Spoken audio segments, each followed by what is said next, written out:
Hello again. Hope you're all there, my hospital porter and civilian friends. I've just seen David Griffin, who's an old friend of mine from my Liverpool days. He's also one of the producers of this event, and he's been speaking about Gary McKinnon and about what an important case it is. And he believes that it'll be a catalyst for disclosure.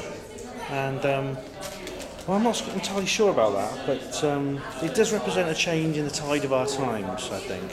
But I found that the media does tend to concentrate on the political issue of the US extradition treaty, the US-Britain, UK extradition treaty, which allows American government to extradite British citizens if they have to go to Guantanamo Bay or somewhere like that. It has been done, actually. The British citizens have been held in Guantanamo Bay. Gary McKinnon, of course, is a guy.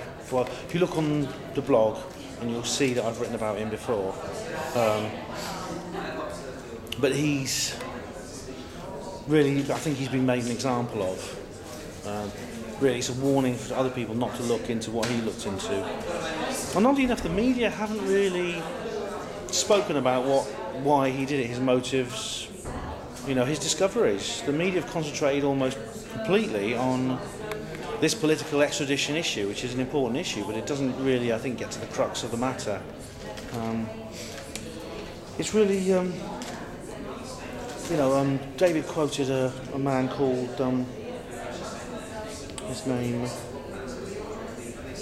is Peter Dale Scott, who uses a term called parapolitics. Now I know that's what Ken Thomas of the Steam Shovel Press uses too, but Dale Scott Thomas talks about how politics and media and everything that has become so mixed up now and so complicated. Politics really has ceased to mean what it is now. I think that's a very interesting idea there. The truth of the matter is, Gary McKinnon actually saw a picture of a UFO. He saw that the US Department of Defense had files on UFOs, that they knew about it, and there were some interesting things such as ships. They recorded the ships that were US assets. Now he checked out and he found that these were not US Navy ships, these were not seagoing vessels of any kind. And he also found out about things called non-terrestrial officers, whatever they were. And again, there's no background to this. But of course, the overreaction of the US government to this issue may give us a clue, I'm sure.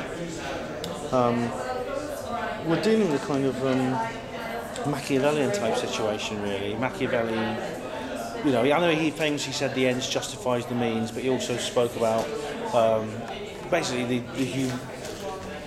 whatever works goes, and people are cattle people. If it can be done, do it. It doesn't matter. Moral considerations are not the issue, and that's the situation we're in. These are the people, if they are people, that we're dealing with. It was a good speech by David. Sorry, this isn't a better film, but I've had a bit of trouble finding somewhere to shoot. There's also a guy called John Leonard Wolfson. I saw him at Probe. He's a young black guy, and he takes skywatching photos with a telescope and video camera. He's rigged up his own special camera, and he has seen objects in the sky. He's taken photographs of objects in space, some considerable distance to Earth, that look strange. And he displayed these at Probe once, I remember. He's sort of gone off the grid a little while. No one seems to know where he is. But these objects, some of them I'm sure were the International Space Station, but others look very odd indeed and look very strange. I'm sure, and they're not orbiting the Earth. He says they stand still in the sky. That's another thing interesting that David mentioned. Basically, another question arises. If there are these black projects, so these UFO projects and secret anti-gravity projects, where on earth did the government get the money when the national debt of the US is so huge? Well, the answer is they do it sneakily and criminally. You may recall Donald Rumsfeld making an announcement that $3.5 trillion was missing from the US Department of Defense budget. What, 3.5 trillion went missing? What, did it fall out of the petty cash jar? Did someone drop a check behind a radiator? You're talking about how much money are we talking about here? and it went missing. That's how they fund Area 51 and things like that. They also use things such as insurance and loan scams, and I'm sorry to say it, drugs. The Colombian drug barons, heroin, cocaine, crack. The government take a cut from that, and it all goes into these black budget projects.